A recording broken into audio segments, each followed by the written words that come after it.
The situation in Iran is still unresolved, chaotic, and emotionally charged.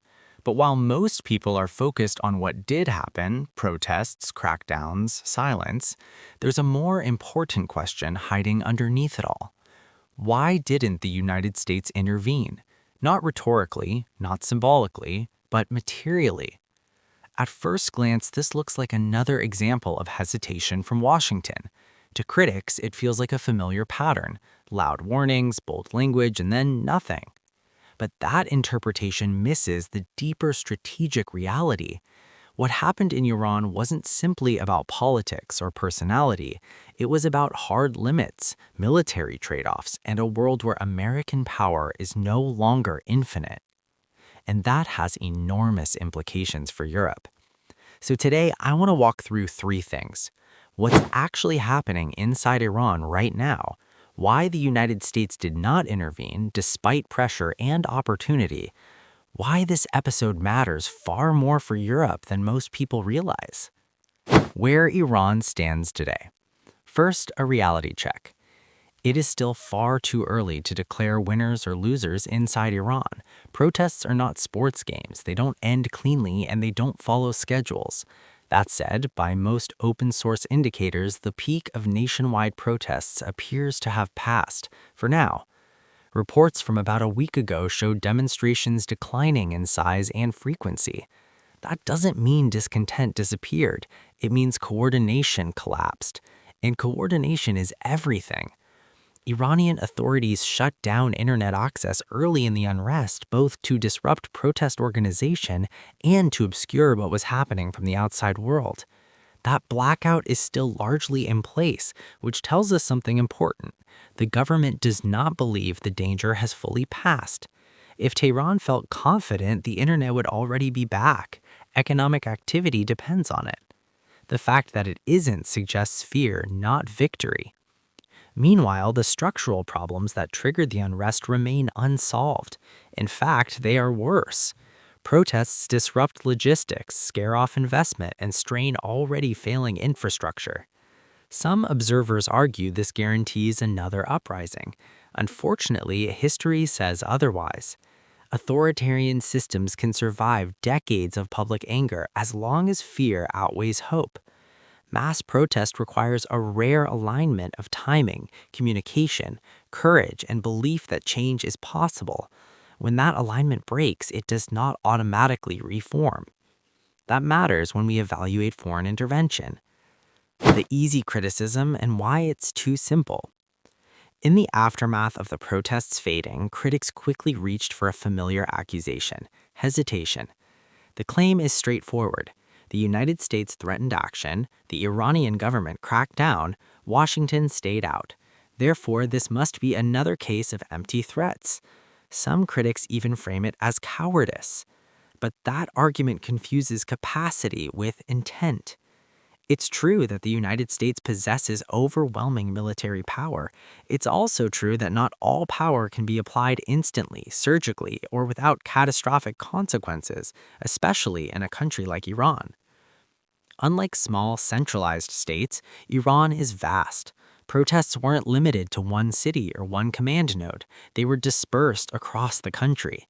Intervening wouldn't have meant a single strike or dramatic raid. It would have required sustained operations against numerous targets without reliable intelligence, without secure staging grounds, and without naval dominance already in place. At the time, the assets simply weren't there. One destroyer is not a war plan. The idea that Washington could just act ignores the difference between cinematic expectations and real-world constraints. Why Iran is not Venezuela. Much of the frustration comes from comparisons to Venezuela. In that case, U.S. pressure and covert operations created visible leverage. That led many observers to believe similar tactics could be applied elsewhere on short notice. But Iran and Venezuela are fundamentally different strategic environments. Venezuela sits close to U.S. territory. It is logistically accessible. Its leadership structure was heavily infiltrated. Operations there followed months of preparation, intelligence gathering, and positioning. Iran offers none of that. Iran's leadership is deeply insulated. Its security services are experienced, paranoid, and internally redundant. Removing its top leadership is not a matter of boldness, it is a matter of feasibility. If it were easy, it would have happened decades ago.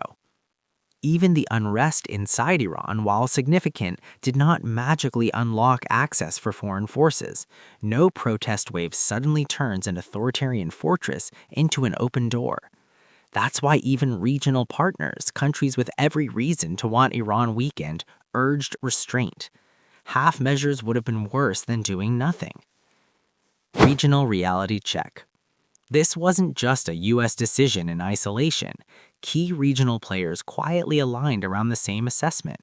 Intervention without total control would destabilize everything.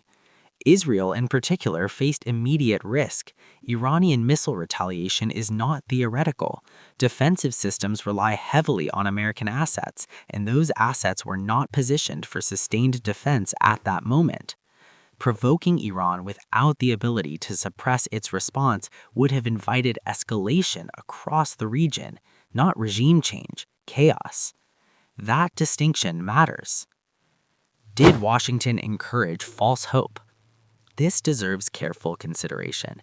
It's true that words matter. It's also true that protest movements cannot be turned on and off like switches.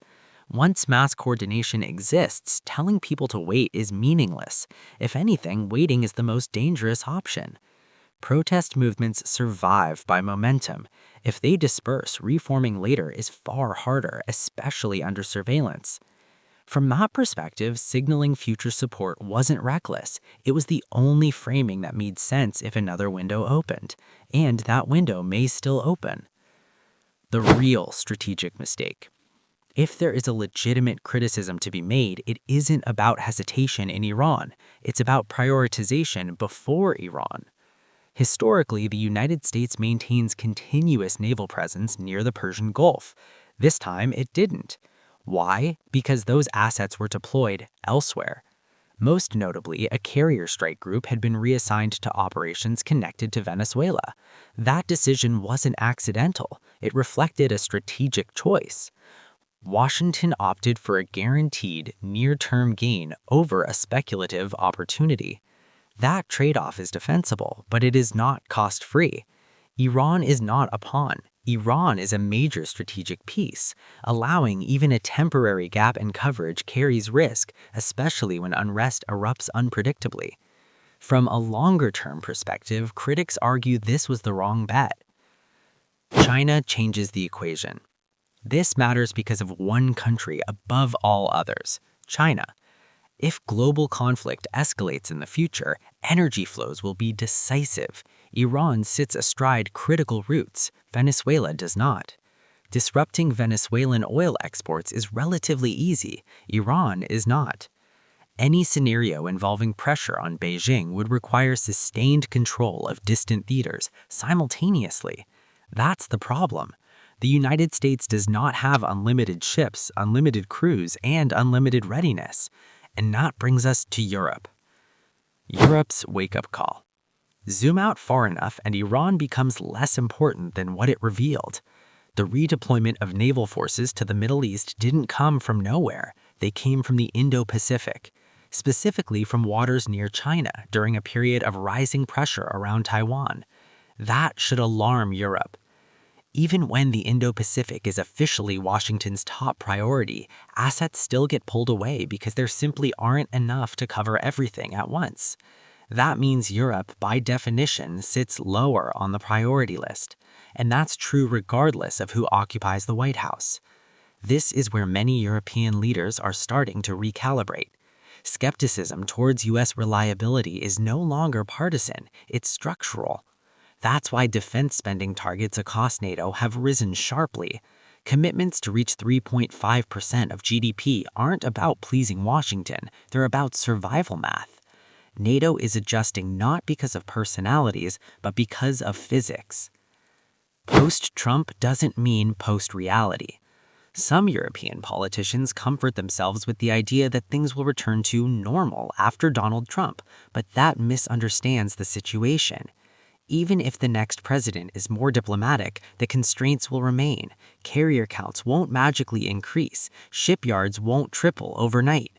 Strategic trade-offs will not disappear. Public opinion in the U.S. remains broadly supportive of alliances, but support does not equal capacity. Future presidents, whether named Rubio, Whitmer, Shapiro, or anyone else, will inherit the same map, the same oceans, and the same shortages. That's why the pivot away from Europe isn't personal, it's inevitable. Europe's strategic imperative. The lesson here is blunt. Europe cannot plan its defense posture based on who is president in Washington. It must plan based on the assumption that U.S. assistance will be limited, delayed, or divided in any major crisis. That simplifies decision-making. Instead of hedging between two futures, one where America is fully present and one where it isn't, Europe should invest as if it is largely on its own. Encouragingly, many leaders already understand this. The shift in language, from Russia as the primary threat to China as the pacing threat, signals strategic maturity. But rhetoric must turn into factories, logistics, stockpiles, and doctrine. The end of unipolar comfort. For decades, Europe lived under the assumption of guaranteed American overmatch. That era is over. Not because the United States is weak, but because the world is crowded. Power is no longer centralized, it is stretched. And stretched power must choose. The events in Iran weren't a failure of will, they were a glimpse of the future.